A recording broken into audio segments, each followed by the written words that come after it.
आतां जी म्हाका खबर सांगपाक जाय ते बर्थ सर्टिफिकेटान काही इम्प्रूवमेंट जावपाक जाय, ताका आमी म्हणटा अमेंडमेंट्स.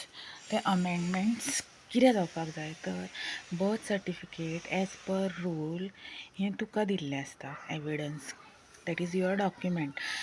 सो थंय म्हाका जे इम्प्रूवमेंट जाल्ले जाय, दॅट इज फर्स्ट थिंग. थंय ज्यो ऑथॉरिटीज मेन्शन केल्ल्यो आसा, ज्यो तुज्या खातीर आसा, ते म्हणजे तुजे आवय बापूय आनी तुजे ग्रँड पेरंट्स. तेज्या भायर हो रिकॉर्ड जो कोण मेनटेन दवरता ती मुन्सिपालिटी. अपार्ट फ्रॉम दॅट म्हाका काही गोश्टी जाय इन सिग्नेटरी फॉर्म, म्हणजे थंय त्या मनशाची सिग्नेचर आसपाक जाय. सो एनी केस म्हाका कितें एडवायस जाय, म्हाका कितें हेल्प जाय जाल्यार त्या पर्सनाक म्हाका कॉल करपाक मेळपाक जाय. In case that person is not available, तेज्या जाग्यार दुसरो अपॉयंट करपाक म्हाका रायटूय मेळपाक जाय.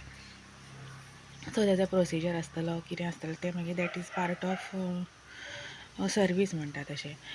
सो फर्स्ट थिंग म्हाका जे कोण जाय ते डॉक्टर्स. ज्या दिसा जो डॉक्टर, जे नर्सीस आनी ते वॉर्ड बॉयज, ज्यो कोण फॅकल्टी आसा जे म्हाज्या बर्थ टायमार एवेलेबल आसा तेंचे सगळ्यांचे, किंवां वन म्हटल्यार इन शॉर्ट डॉक्टर, तेजे रेजिस्ट्रेशन नंबर, तेजें नांव आनी ताका तेजो एड्रेस.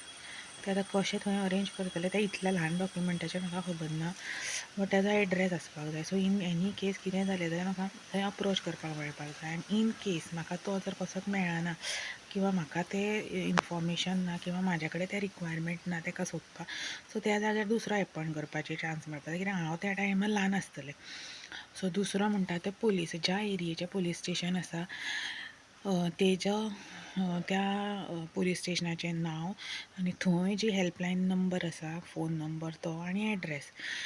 तिसरी गोश्ट म्हटल्यार एनी टिचर, जे आतां फूल गोवा स्टेटीन कोण एक हेड आसपाक जाय in teaching field, only in teaching field, म्हणजे जे टिचरांक हँडल करतात तसलो एक टिचर, आनी तेजो एक हेल्पलायन नंबर. तेज्या जाग्यार कोणीय बसोन थंय सर्वीस दिल्यार जाता, बट तो हेड थंय आसपाक जाय, ताका इन फायनली अप्रोच करपाक मेळपाक जाय.